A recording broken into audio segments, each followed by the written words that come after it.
Hey guys, Freddy here. Welcome back to another modern magazine thing. Because this time we're going to be checking out Dungeons & Dragons Adventure issue number 51. Now we never did get to the bottom of why I got age checked for the last issue, and I certainly didn't for this one. And I don't know what's different between the last issue and this one. But anyway, let's have a look through Dungeons & Dragons Adventure issue number 51. So, this is Dungeons & Dragons Adventure issue number 51. And it is very flat this time. There's no major gift given out for this one. If we throw the bag to the side, we can see peeking out behind are a couple of the pretty heavy card maps. But when we've had these before, they've been pretty disappointing.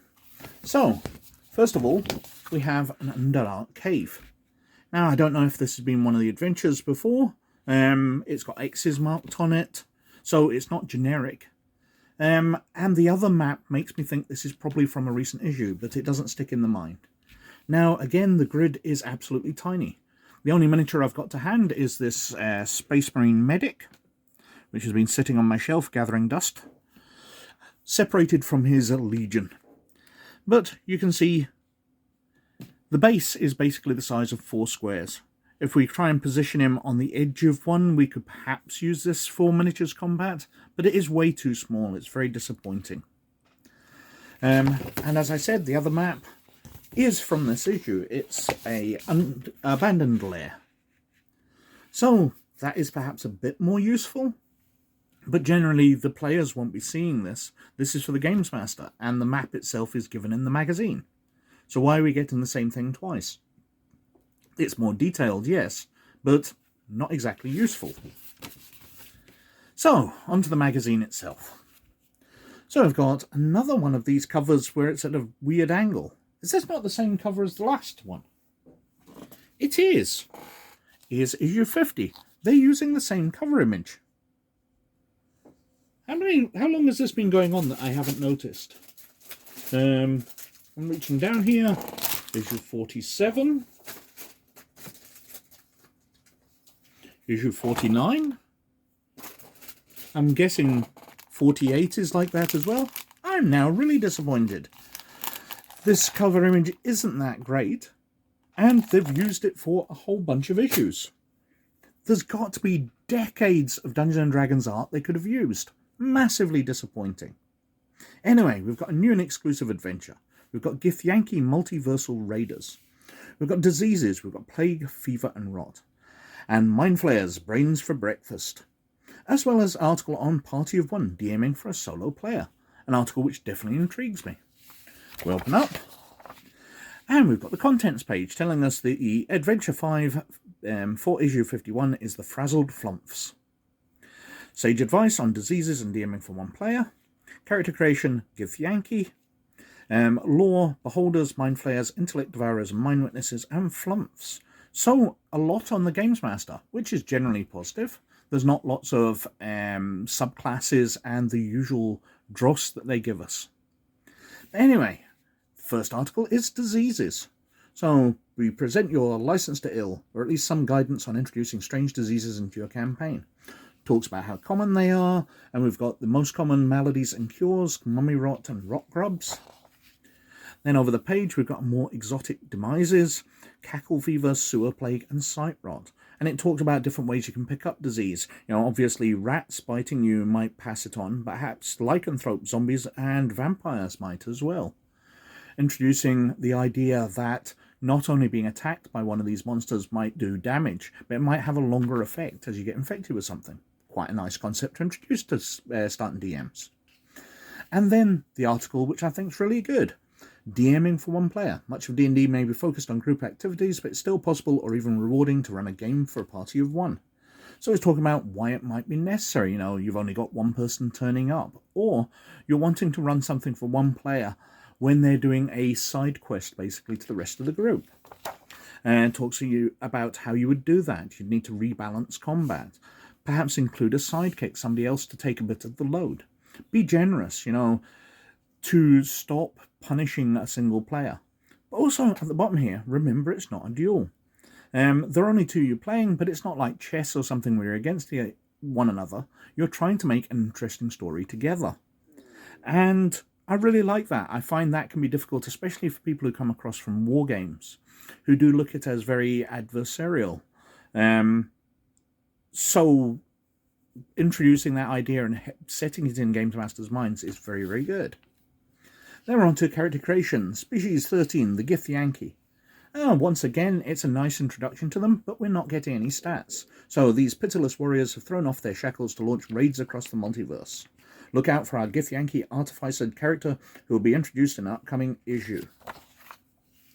Gith society and traits, and a blade kept sharp. Giving us information about the astral plane where the Gith Yankee tend to come from. Nice, but again, I would like to see the stats and the abilities. It's totally useless to you to know the background of all these without being able to modify NPCs to allow players to create these species by knowing what their abilities are. Very disappointing.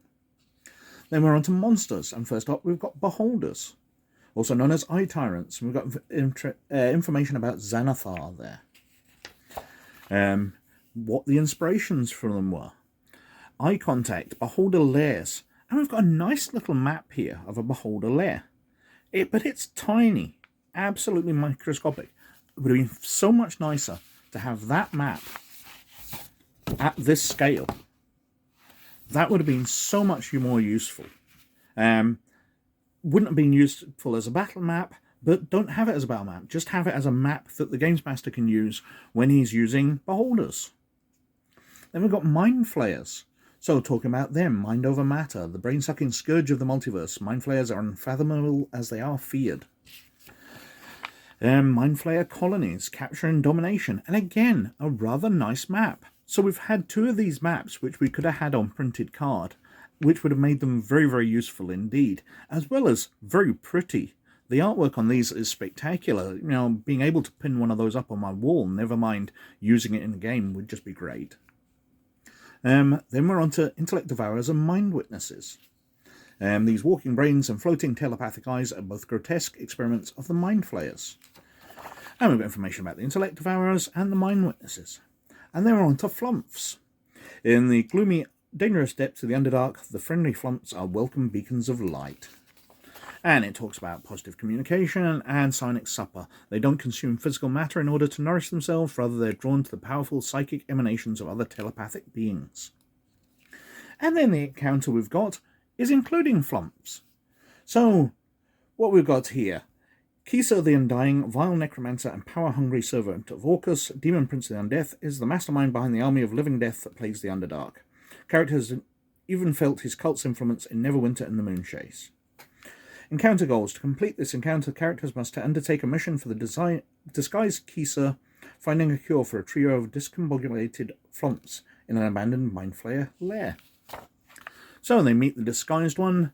Characters are travelling through the Underdark with their new companion, Turka, the banished former war chief of the Thunderspear Orcs, which I noticed because you had to prove yourself in the last adventure.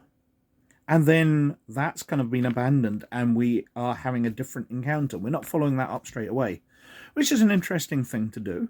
Creating an NPC who'll follow the characters around for a wee while. But it did feel like it's breaking the chain of adventure somehow. We're throwing something else random in the middle. But anyway, they encounter the disguised necromancer who will want them to cure these Flumps. The truth, we've got that detailed out here. What happens if you interrogate him, the abandoned lair and the lair features, along with the locations. The same map as we've been given in large card format. Continuing through with the different chambers and ending the encounter. And they might encounter a Drow Puafi, a cloak of elven kind for the Drow, which disintegrates on sunlight. Then we've got stat blocks for the Flump, stat blocks for the Intellect Devourer, and stat blocks for the Mind Witness. So, while there are some very nice elements in here, the maps are not good at all. While having a spare copy of the map might be useful, I can't really see it that way. It's not something you're really going to show to the players because they don't know their way around. They're exploring. So it's just something bigger for the Games Master to look at when he's already got the map in the magazine. The role-playing for one player, a dungeon master and one player, I really like that. There's a lot of good information in there, very handy for somebody starting out, with things to bear in mind. And again, the tone of the magazine being far more for the games master, giving them lots of stuff to use, I like. But it does seem a bit lackluster. Perhaps I'm being more down on it because the maps are so disappointing. But the rest of the magazine isn't that great either. And now I've discovered they're using the same cover issue after issue after issue. I'm really quite upset with them. So that was Dungeons & Dragons Adventurer issue number 51. And it's a pretty good issue. I really like the DMing for one player section. I thought the introduction to diseases is very handy for new games masters, as that might not have occurred to them that extra threats could be added through the bites of animals and such. Nice ideas to introduce new games masters. But the rest of the articles, introduction to species, the Githyanki, various monsters like beholders and mind flayers, but really not giving us that much to go on. There's so many ways they could have done this issue nicer. They could have given us big maps of the lairs of the monsters. They could have given us stats for the Githyanki so people could modify NPCs. They could make up player character versions of them. But that's all let us down.